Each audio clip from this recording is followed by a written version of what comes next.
Welcome to another video from DIY Daily. Just put together a full step-by-step guide, just showing you how to replace the automatic gearbox oil on this 2018 Ford Transit Custom. This one's the 2-litre Ecoblue, the wet belt engine. Now if you're interested, I've done quite a few videos on this same engine in the Ford Transit Custom. We've done the wet belt, some brakes, a service video, a video on the hinges. There's quite a few others on there that you might want to check out as well. So I'll put links to them in the description below so you can check them out. Now you can see we're using the 2-poster ramp tonight. It does make the job a little bit easier, but this job can quite easily be done without a ramp. You just want to be jacking it up nice and evenly on both sides, using some axle stands, just so you can get a nice bit of access underneath, just to get the drain bung for the gearbox oil, that's all. And if we just show you the parts that we're using, we've got a Feb oil, which crosses over from the exact OE Ford Spec. We've got a 5-litre tub, which should be enough to do the oil change. Again, I've got some information on it that I'll overlay a screenshot of as well, and all the torque settings. And if you're interested, I'll put a link in the description below to the oil and where you can get it from as well.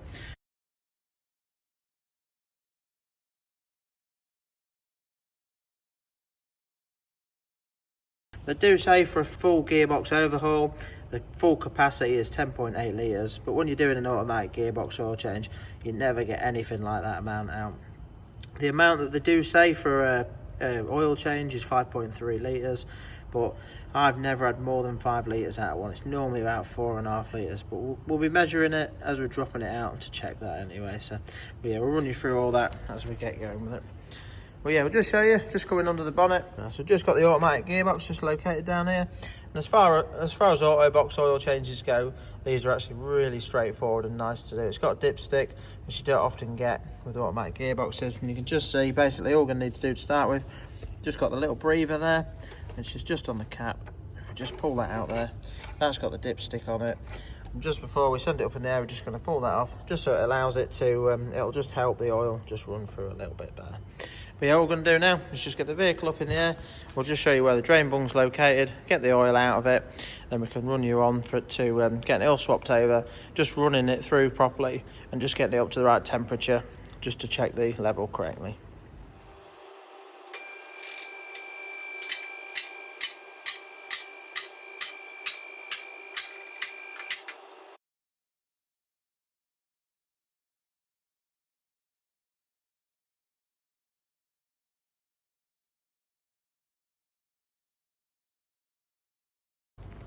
Right, so now they've got it up in the air, we've got a nice bit of access to it. If you just come to the bottom of the gearbox, you can just see you've got this little bung there. You want an 11mm socket or a spanner to undo it. And all we're going to do when we undo that now is we've just got a nice empty measuring jug, and we're just going to catch the oil so that we can measure the amount coming out of it. And basically, we know, you can see it's bone dry around the gearbox, so we know we haven't got any obvious leaks there. So putting the exact same capacity in it should set it to about the right level where we are at the minute, and then obviously we'll check the level correctly once we run it up to temperature, and then we'll run you on to just setting that correctly and just topping it up slightly if we need to. But I don't think it'll need topping up because it does look pretty bone dry around the box. So all we'll do now, yeah, is just get the bung out and just get the old oil out.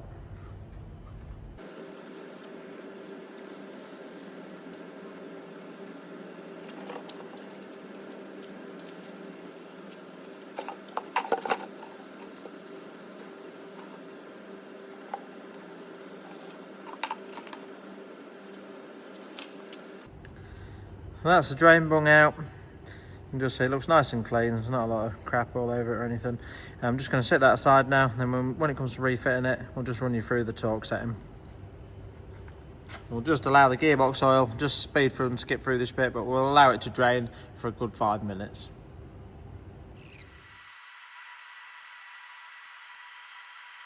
Right, so we've had the oil draining for a good 5 minutes now. All I'm going to do now is just lightly put the sump bung in. I'll take the oil out of the way and we'll run you through torquing it up, and then we'll check the capacity that we've got out of the gearbox.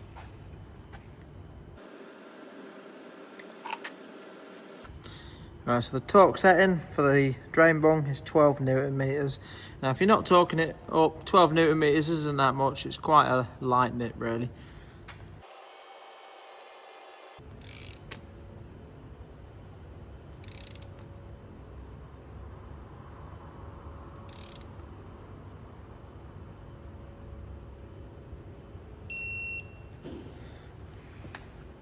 Right, so we're all torqued up quickly now. Next thing we're going to do is just give that a good wash off with some brake cleaner. It's always quite important when you're doing anything like that and you've got a bit of oil around, you always really want to take your time to wash it off, get it completely bone dry, and then when you do come to running it up and checking for leaks, it's not so bad with this type of sort of plug because they're not too bad for sealing really, but anything with the washer or anything like that, it's just nice and easy to see then if you've got a leak and check it in the future, that's all.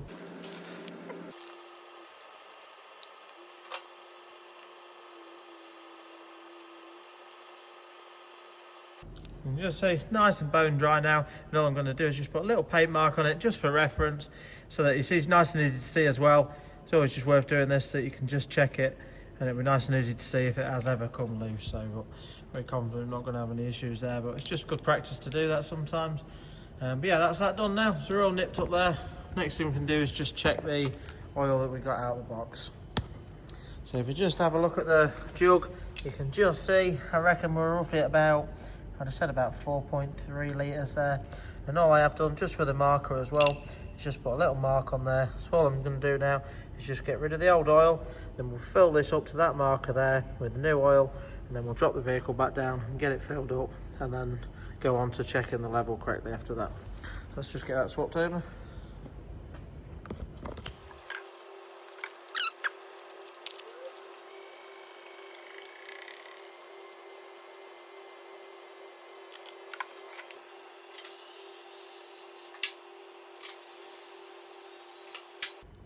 Right, so we're now ready to fill the oil back up. Now I've just topped it up to bang on the marker line there. Let's get that in it to start with. We'll get the funnel set up, get it in to start with, and then check the level after that. Now, I didn't say earlier on as well, but really when you're draining your oil, it's always ideal to do it when it's up to temperature as well. I'd actually just been driving this vehicle and done sort of about 10 or 12 miles to get here, so it was still nice and warm when I dropped the oil out. It's just that way, it's a little bit thinner, bit hotter, and it just runs out a bit nicer, that's all. Yeah, let's just get the new oil into the gearbox.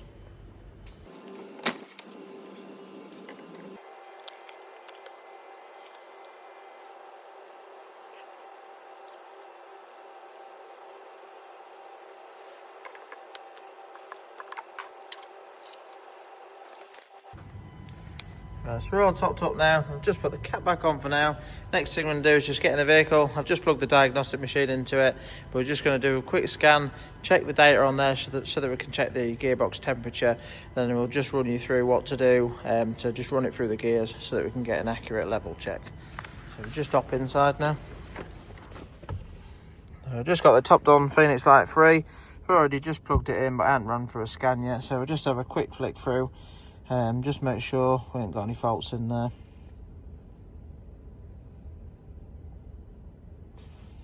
Because it has had one fault in there in the automatic gearbox in this for a while.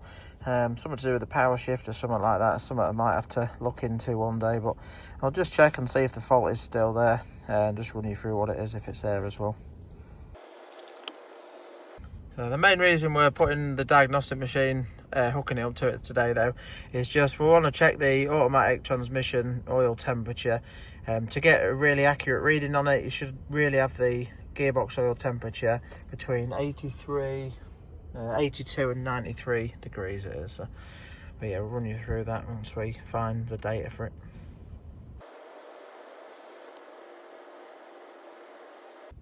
So that's the scan done. Looks like we've got a fault in the engine ECU as well. That's a new one to me. It wasn't in there last time I had a look, so might need to check that out. Global control module voltage, so that might be another video having a look into that.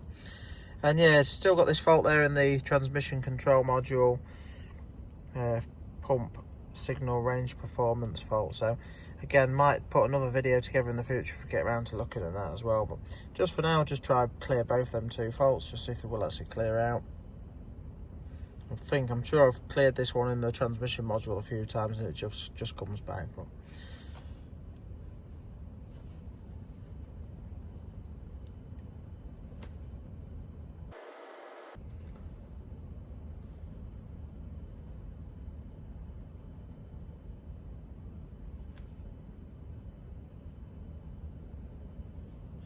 so you can just say we've gone into the data and then we've got the transmission fluid temperature there. There's a status on there as well, so we'll just have a look at that. And the voltage. Yeah, Yeah, we can see at the minute 93 degrees, so it's actually right about bang on where we want it to be. That's just to the max of it.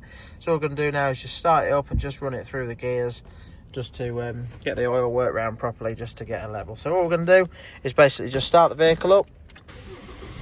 And really probably want to be putting the handbrake on while doing this as well. And we're just going to put it into the manual mode. Just go down to the M there. And then we can obviously just work in manual with the buttons there, just to change through the gears. And ideally what we're looking to do is basically go through all the gears. Just trying to stop that parking thing.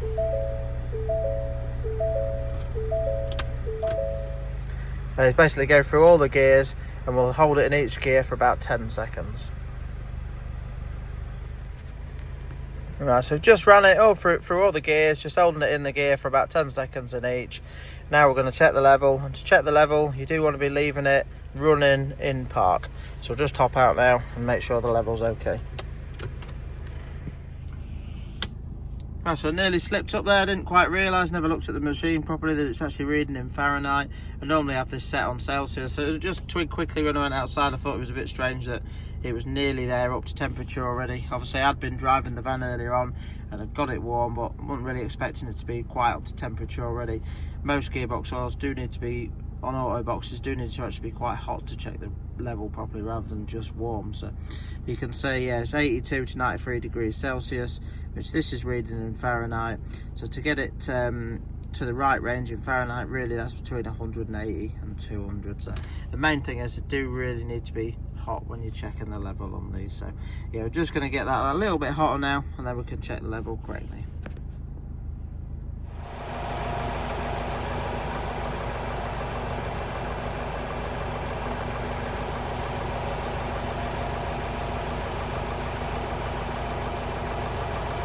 Obviously before checking the level, we'll just get the dipstick nice and clean.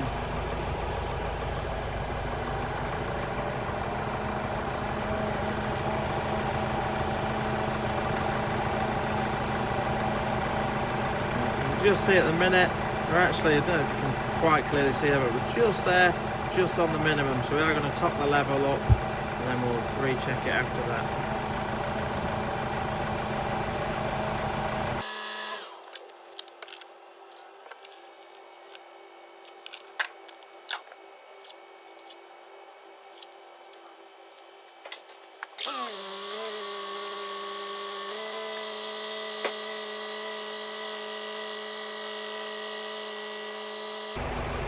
Just put a little bit more in there. You can just see now we're nearly onto the max now. I'm just going to put a little bit more in it. I'd like to be sort of nearer the top of the max, really, ideally, if you can. And again, the same as last time, once I put the oil in, just quickly worked it through the gears and then just come around to check it again. So yeah, just top that up slightly.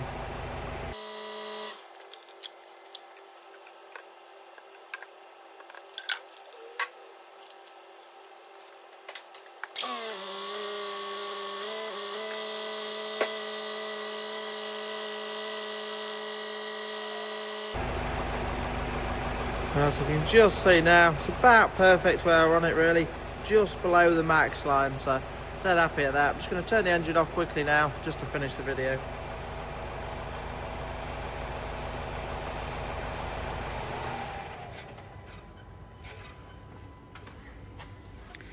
Yes, just had to top that up slightly, but I got it about perfect where I want it. You can just see on the dipstick where the max is, and it's literally just below the max there. So that's about bang on where I like to set it, really. As you can see, quite a straightforward replacement, not too bad at all to do in one of these transits. And it did actually, on that one's probably, I wasn't too worried because I did actually have another one of these with half a litre left in it anyway from another job. But actually, on this job here, you can just see, just tip it up, there's only a tiny little bit left in there. I did nearly use the whole 5 litres of that. So, but if you're just going to do your change, you should get away with a 5 litre top up, a 5 litre gearbox oil, really. It'll save you just spending that extra bit on another litre. So all I'm going to do now, just to finish the video, is basically just leave it running, just send it up in the air quickly, just to have a quick look and make sure it's all dry around the drain bung. But other than that, obviously I've just got to unhook the diagnostic machine and everything. It'll just be a case of just giving it a road test, just making sure it feels okay. Well, yeah, I hope that helps someone having a go at theirs. And if you're interested in any of them other videos, check them out on the channel as well. I'll just leave the video recording just while I finish off, just checking everything and get the vehicle off the ramp. But yeah, thanks for watching, and we'll see you in the next video.